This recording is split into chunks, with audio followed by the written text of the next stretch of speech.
Hello everyone, welcome to management guide. आज हम पढ़ेंगे यूनिट 4 के सिलेबस के बारे में। तो यूनिट 4 में आपका क्या है, आपने 11th-12th में अकाउंटिंग प्रिंसिपल्स पढ़े होंगे, अकाउंटिंग स्टैंडर्ड्स पढ़े होंगे और preparation of accounting financial statements के बारे में पढ़ा होगा। ये वही कंसेप्ट्स हैं, आपको थोड़े इस पैटर्न में पूछे जाएंगे कि आपको एक पर्टिकुलर सिचुएशन दी जा सकती है और आपको बोला जा सकता है कि आप बताइए कि इस पर्टिकुलर सिचुएशन में आपका कौन सा प्रिंसिपल है, या फिर किसी प्रिंसिपल की डेफिनेशन के बारे में आपको पूछ सकते हैं, आपको अकाउंटिंग स्टैंडर्ड के बारे में पूछ सकते हैं, ये आपके नेशनल अकाउंटिंग स्टैंडर्ड्स भी हो सकते हैं, ये आपके इंटरनेशनल अकाउंटिंग स्टैंडर्ड्स भी हो सकते हैं। तो इन दोनों के बारे में हमको पढ़ना है इन डेप्थ। ये वही हैं जो हमने 11th-12th में पढ़े हैं, तो there is no need to panic. Then preparation of financial statements के बारे में पढ़ेंगे, जितनी भी डिफरेंट टाइप की हैं और जिस तरह से हमने उनको फ्रेम करना है उनके बारे में पढ़ेंगे।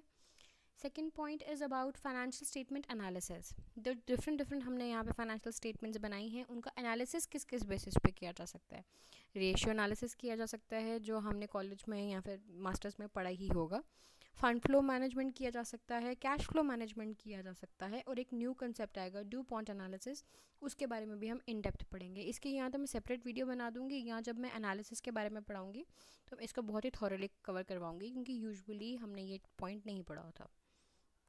उसके बाद है आपका कॉस्ट शीट। हम कॉस्ट मैनेजमेंट के बारे में पढ़ेंगे, कॉस्ट अकाउंटिंग के बारे में पढ़ेंगे, बहुत डेप्थ में नहीं, पर जो यहाँ पे पॉइंट्स दिए गए हैं, क्योंकि यहाँ से आपको आएगा आपका प्रैक्टिकल क्वेश्चन। 2025 में तो नहीं था, बट 24-23 में था, इसलिए हम इस चीज़ को प्रॉपर्ली पढ़ेंगे। कॉस्ट वॉल्यूम प्रॉफिट एनालिसिस के बारे में, मार्जिनल कॉस्टिंग के बारे में एंड कॉस्ट शीट के बारे में।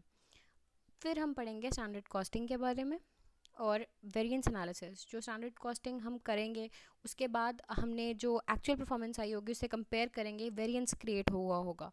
अगर वेरिएंस क्रिएट हुआ होगा तो उसका एनालिसिस कैसे करना है, उसको आगे मेजर कैसे करना है, उसके प्रॉपर्ली डेप्थ में कैसे जाना है, वो हम देखेंगे वेरिएंस एनालिसिस में।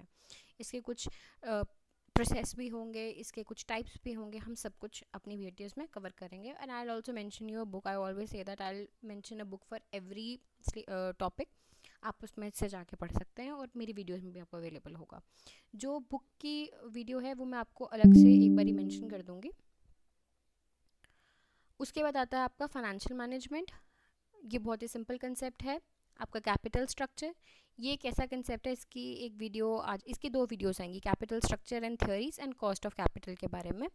इजी कंसेप्ट है, बट एक ऐसा कंसेप्ट है कि आपको ये याद रखना है, इससे डायरेक्ट क्वेश्चंस आते हैं, इससे प्रैक्टिकल के इवन क्वेश्चंस आते हैं, तो ये इंपॉर्टेंट कंसेप्ट है। Budget and budgetary control, types and process. Okay, types इसके बहुत इंपॉर्टेंट हैं, PYQs में क्वेश्चंस आते हैं इसके लिए।